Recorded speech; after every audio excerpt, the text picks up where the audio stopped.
નમસ્કાર. ચાલો આજે એક ખૂબ જ મોટા અને મહત્વના વિષય પર વાત કરીએ. એ છે ભારતનું 8મું પગાર પંચ. આ એક એવી જાહેરાત છે જેની અસર લાખો લોકોના જીવન પર પડવાની છે. તો આજકાલ એક સવાલ બહુ જ ચર્ચાઈ રહ્યો છે. શું કેન્દ્ર સરકારના કર્મચારીઓ અને પેન્શનરો માટે નવા વર્ષમાં કોઈ મોટી ભેટ આવવાની છે? તો જવાબ છે હા, બિલકુલ.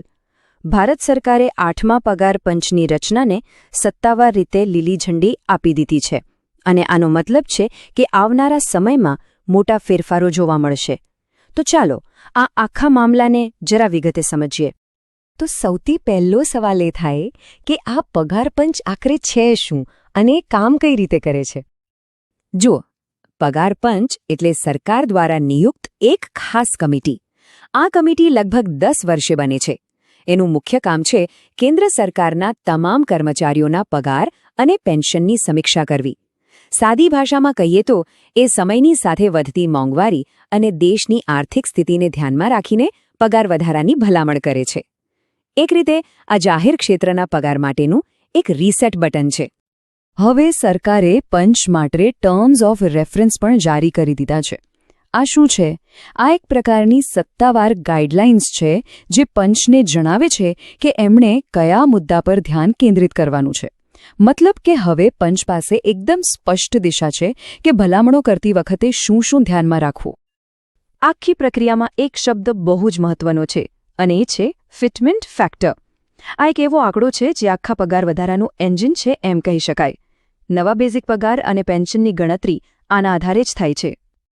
જો આપણે છેલ્લું એટલે કે 7મું પગાર પંચ જોઈએ તો એમણે 2.57નો ફિટમેન્ટ ફેક્ટર વાપર્યો હતો.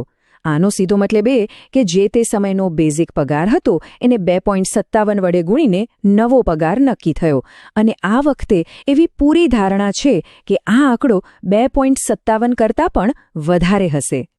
તો હવે વાત કરીએ કે આ નિર્ણયની સીધી અસર કોના પર થશે? કર્મચારીઓ અને પેન્શનરો પર શું અસર પડશે? આનો વ્યાપ ખરેખર ખૂબ જ મોટો છે. આપણે વાત કરી રહ્યા છીએ દેશભરના લગભગ 50 લાખ કેન્દ્રીય કર્મચારીઓ અને લગભગ 69 લાખ પેન્શનરોની. આ બધા લોકોની નાણાકીય સુરક્ષા પર આની સીધી અસર પડશે.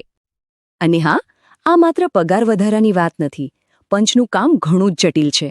એમને ઘણી બધી બાબતો ધ્યાનમાં લેવી પડે છે, જેમ કે દેશમાં મોંઘવારી અને જીવન નિર્વાહનો ખર્ચ કેટલો છે, સામાજિક આર્થિક પરિસ્થિતિઓ કેવી છે, કર્મચારીઓની જવાબદારીઓ અને કામના કલાકો શું છે, અને એ પણ જોવું પડે કે કેન્દ્ર અને રાજ્ય સરકારના પગાર માળખા વચ્ચે સંતુલન જળવાઈ રહે.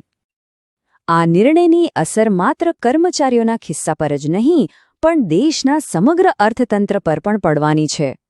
કેવી રીતે? ચાલો જોઈએ. જુઓ, આ એક સાંકળ જેવું છે. જ્યારે લાખો લોકોની આવક વધે છે ત્યારે એમની ખરીદ શક્તિ પણ વધે છે. લોકો બજારમાં વધુ ખર્ચ કરે છે, જેનાથી માંગ વધે છે, અને જ્યારે માંગ વધે છે ત્યારે વ્યાપાર ધંધા અને ઉત્પાદનને પણ વેગ મળે છે. આખરે આનાથી દેશના અર્થતંત્રને જ ફાયદો થાય છે. સારું, હવે સૌથી અગત્યનો સવાલ, આ બધું થશે ક્યારે? મંજૂરી તો મળી ગઈ, પણ એનો લાભ તરત જ નહીં મળે. એની એક આખી સમયરેખા છે જે સમજવી બહુ જરૂરી છે. તો અત્યારે પંચની રચનાને મંજૂરી મળી છે. હવે આવનારા લગભગ 18 મહિનામાં પંચ પોતાનું વિગતવાર રિપોર્ટ તૈયાર કરશે. આ રિપોર્ટ સરકારને સોંપવાની છેલ્લી તારીખ એપ્રિલ 2027 છે. પણ અહીં એક મહત્વની વાત એ છે કે નવા પગાર ધોરણો 1 જાન્યુઆરી 2026થી લાગુ કરવાનો પ્રસ્તાવ છે. આનો મતલબ શું થયો? મતલબ કે ભલે વધેલો પગાર હાથમાં 2027 કે 2028માં આવે, પણ એની ગણતરી 1 જાન્યુઆરી 2026થી જ થશે. એટલે કે કર્મચારીઓને એરિયર્સ એટલે કે બાકી નીકળતી રકમ પણ મળશે. પણ હા, વાસ્તવિક વધેલી રકમ ખાતામાં આવતા થોડો સમય લાગશે. અને આ બધી ચર્ચા આપણને એક અંતિમ અને ભવિષ્યના સવાલ પર લાવીને ઊભા રાખે છે.